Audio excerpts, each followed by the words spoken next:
Vamos fazer uma distinção entre aquilo que popularmente se chama foro privilegiado e aquilo que o direito considera como uma outra nomenclatura, que é o foro especial por prerrogativa de função. O foro privilegiado, como tal, no ambiente da ciência jurídica não existe mais no Brasil desde o Império, assim como praticamente não existe nas sociedades civilizadas. O foro privilegiado era alguma coisa que existia em outros tempos para, como o nome diz, garantir um privilégio a certas pessoas. Era, portanto, um instituto associado à pessoa, em razão do seu berço, da origem do seu nascimento, da sua nobreza, da sua fortuna. Então, essas pessoas tinham o privilégio de contarem com juízes especiais. Esse sistema foi praticamente banido no ambiente do direito, mas ainda hoje as pessoas assim se referem, mas em relação ao que o direito considera como foro especial por prerrogativa de função, que é a possibilidade de alguns agentes públicos, de algumas autoridades, portanto não é a pessoa, é a função, serem julgadas por tribunais superiores, dentro de uma ideia de que isso seria necessário para defender, para proteger o exercício desses cargos. Então o primeiro ponto que parece é ajustar essa diferença. Foro privilegiado era alguma coisa que existia em relação à pessoa. Hoje existe, o que não significa que seja bom, mas existe é o foro especial por prerrogativa de função.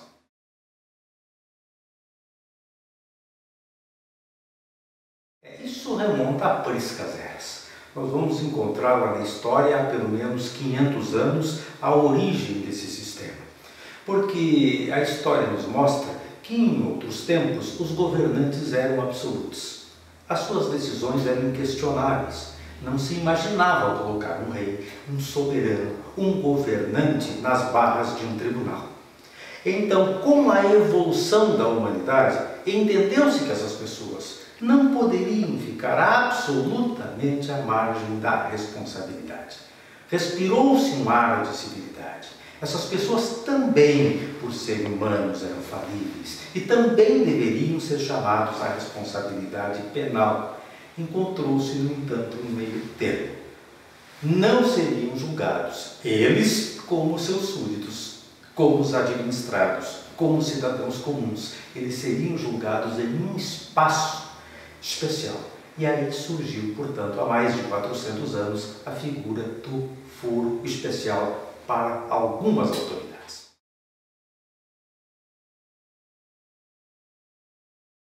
Comecemos pela Inglaterra, porque nós pegamos muita coisa do parlamento inglês, pegamos muito do constitucionalismo inglês. A Inglaterra, hoje, que é o que nos interessa, hoje não existe essa figura.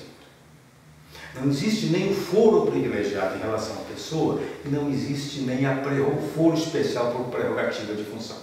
Ou seja, os tribunais ingleses limitam-se ao seu papel tradicional, ou seja, revisar as decisões dos juízes inferiores.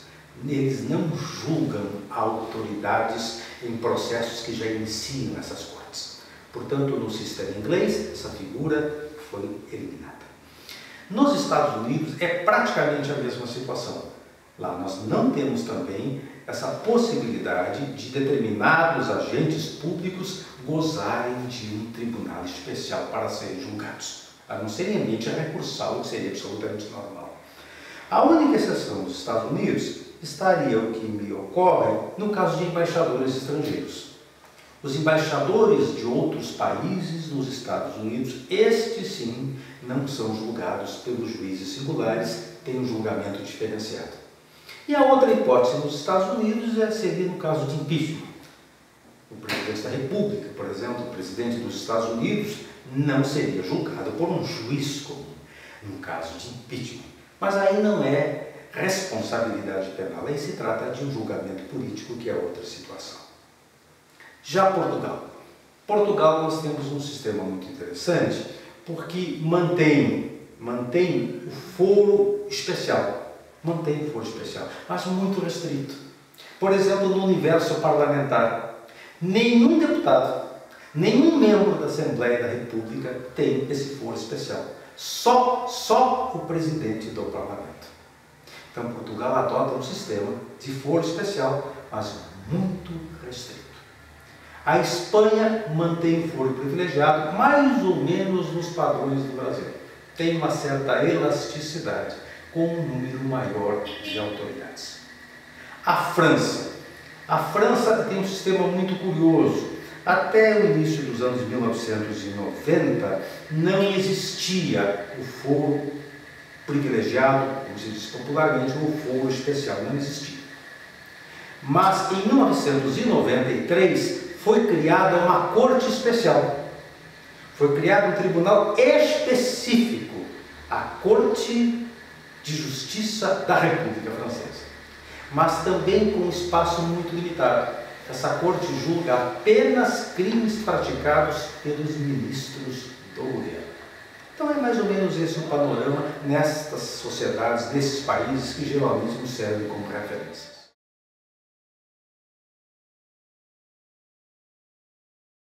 Nós temos as coisas mais esquisitas na sociedade que são defendidas. E temos as coisas que são mais nobres, que às vezes são condenadas. Ou a que não aprecia, que não goste, quem acha os contras.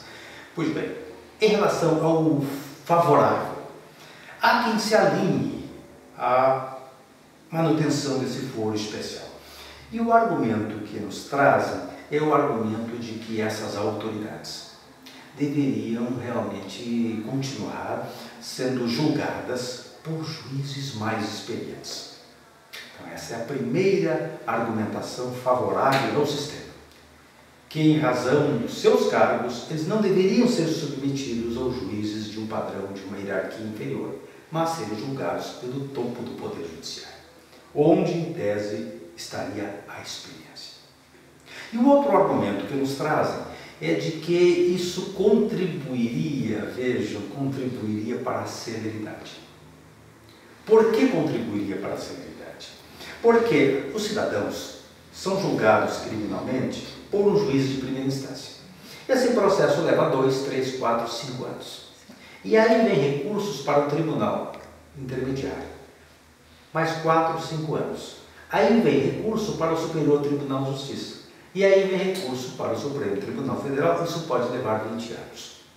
Então, com o foro especial, por exemplo, o deputado federal tem queimadas todas essas etapas inferiores. Ele já começa o julgamento no Supremo Tribunal Federal. E, portanto, isso contribuiria para a rapidez, para a celeridade. É um argumento interessante, se a experiência não mostrasse o contrário. Porque nós temos um levantamento que aponta que de 1988 até os dias atuais, os dois tribunais superiores, o Tribunal Superior de Justiça e o Supremo Tribunal Federal, desde 1988 conseguiram julgar 4,6% dos casos. Porque o número então, pequeno. Esse argumento, ao nosso ver, pelos números, está absolutamente por terra.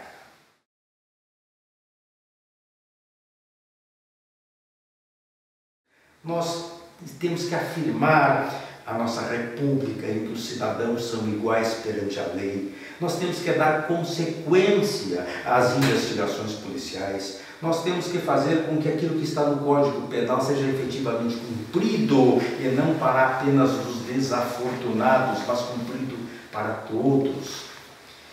É difícil, é difícil. Bom, se é difícil, pensemos, há duas alternativas. Uma, restringir o foro especial para, digamos, os primeiros da República, os chefes dos poderes, para que eles, enfim, tenham uma proteção nos seus mandatos. Agora, com a extensão de hoje, em que o conselheiro do Tribunal de Contas, em que o deputado estadual, isso parece-me perder por absoluto o seu sentido. E até porque, se nós ainda no ambiente da estatística percebermos, eu quero crer que, de de 30% a 40% dos membros do parlamento brasileiro respondem a algum tipo de processo. Não necessariamente criminal, mas respondem a algum tipo de processo. Eu não creio que na sociedade em geral 30% da população seja processada.